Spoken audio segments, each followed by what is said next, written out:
Conjunction, সংযোজককারী অব্যয়।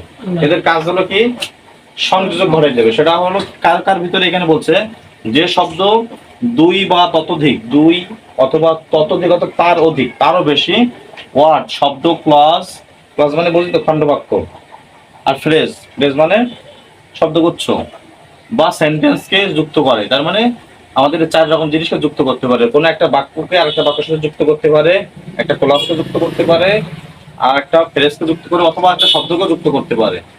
এরকম যে শব্দগুলো যুক্ত করে তাদেরকে বলা হয় কি, কনজাংশন বলা হয়, কনজাংশন। বুঝতে পারছি আমরা? কনজাংশন হলো 3 প্রকার।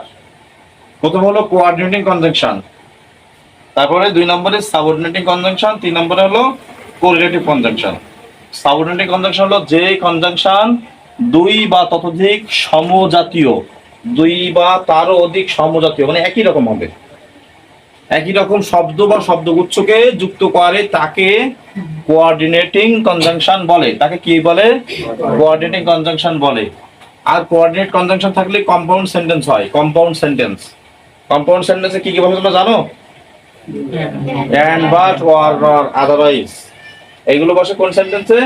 Compound sentence. তাহলে এইগুলোই কোঅর্ডিনেটিং কনজাংশন।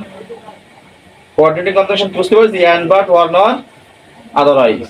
এখানে বলছে হি স্টাডিড হার্ড, সে ওখানে কঠোর অধ্যয়ন করেছিল, and এবং pass it in the exam, পরীক্ষায় পাস করেছিল। এখানে এমনটাও হতে পারে হি studied hard but could not pass, pass করতে পারেনি, হতেই পারে, ওটাও তো কম্পাউন্ড সেন্টেন্স। তার মানে আমাদের মাঝখানে ব্যবহৃত হবে and but or otherwise। এগুলো হলো কি, এগুলো হলো কোঅর্ডিনেটিং কনজাংশন। আমরা কোঅর্ডিনেটিং কনজাংশন থাকলে সেটা কোন সেন্টেন্স বসবো? Compound sentence. ওকে, বুঝতে পারছি তাহলে আমরা এটা। এবার আসে আমরা সাবঅর্ডিনেটিং কনজাংশন কি জিনিস। যে ওয়ার্ড একটি প্রিন্সিপাল ক্লজ একটি সাবঅর্ডিনেট ক্লজকে যুক্ত করে, একটি প্রিন্সিপাল ক্লজ আর একটা সাবঅর্ডিনেট ক্লজকেই যুক্ত করে, তাকে কি বলা হয়? Subordinating conjunction. সাবঅর্ডিনেটিং কনজাংশন থাকলে কমপ্লেক্স সেন্টেন্স হয়। কোন সেন্টেন্স হয়? Complex sentence. যেমন আমরা পড়ছি দো, অলদো, ইনস্পাইট, ডিসপাইট, তারপরে যে কি, অ্যাজ, বিকজ, সিন্স, হোয়েন, পড়ছি না এগুলো? এইগুলো থাকলে সেটা কি হবে? Subordinate clause. এখানে বলছে যে দো, যদিও হি রেড বেশি পড়লে হি ফেল, সে ফেল করেছিল। দেখো এখানে মাঝখানে কম হয়ে গেছে, তাই না?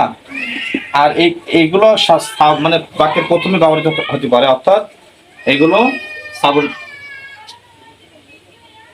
সাবঅর্ডিনেট ক্লজে, মানে সাবঅর্ডিনেটিং কনজাংশন যুক্ত হবে সাবঅর্ডিনেট ক্লজে। তার মানে এই ক্লজটাই আমাদের সাবঅর্ডিনেট ক্লজ, আর যেটা থাকবে ওইটা হলো প্রিন্সিপাল ক্লজ। বুঝতে পেরেছি তো? এখানে বলেছে না যে প্রিন্সিপাল ক্লজ আর একটা সাবঅর্ডিনেট ক্লজ, তাহলে যে ক্লজে আমাদের এই কনজাংশন যুক্ত থাকবে সেটা হলো সাবঅর্ডিনেট ক্লজ, আর পরবর্তীটা হলো প্রিন্সিপাল ক্লজ। আর কোরিলেটিভ কনজাংশন, যে কনজাংশন গুলো জোড়ায় জোড়ায় ব্যবহৃত হয়, জোড়ায় জোড়ায়, সেগুলোকে বলা হয় correlative conjunction. Both dot dot and, not only but also, either or neither not, তারপরে no sooner had, scarcely had, hardly had, পড়ছি না আমরা? এগুলো পরিচয় থাকলে হোয়েন দিয়ে শুরু করতে, ড্যান দিয়ে শুরু করতে, এগুলো এই যে জোড়ায় জোড়ায়, মানে একটা প্রশ্ন অবশ্যই তার সাথে আরেকটা দেওয়া লাগবে, এগুলোকে কি বলা হয়? Correlative conjunction. বুঝতে পারছি আমরা? তাহলে এই যে বোথ আর অ্যান্ড, এই দুইটাই কিন্তু কনজাংশন আমাদের। কিন্তু বোথ বসলে অ্যান্ড বসবে, নট অনলি বসলে বাট অলসো বসবে। এই ক্ষেত্রে যখন জোড়ায় জোড়ায় ব্যবহৃত হচ্ছে তখন এই কনজাংশনের নাম হচ্ছে কি? কোরিলেটিভ। অ্যান্ড কিন্তু আমরা এখানে একবার ব্যবহার করছি, তখন শুধুমাত্র যখন অ্যান্ড হয়েছিল তখন হয়েছিল কোঅর্ডিনেটিং কনজাংশন। কোঅর্ডিনেটিং আর কোরিলেটিভ এর পার্থক্য বুঝতে পেরেছো? ওটা হলো একটা বসবে, এটা দুটো একসাথে বসবে, অ্যাজ ডট ডট অ্যাজ, পড়ছি না আমরা?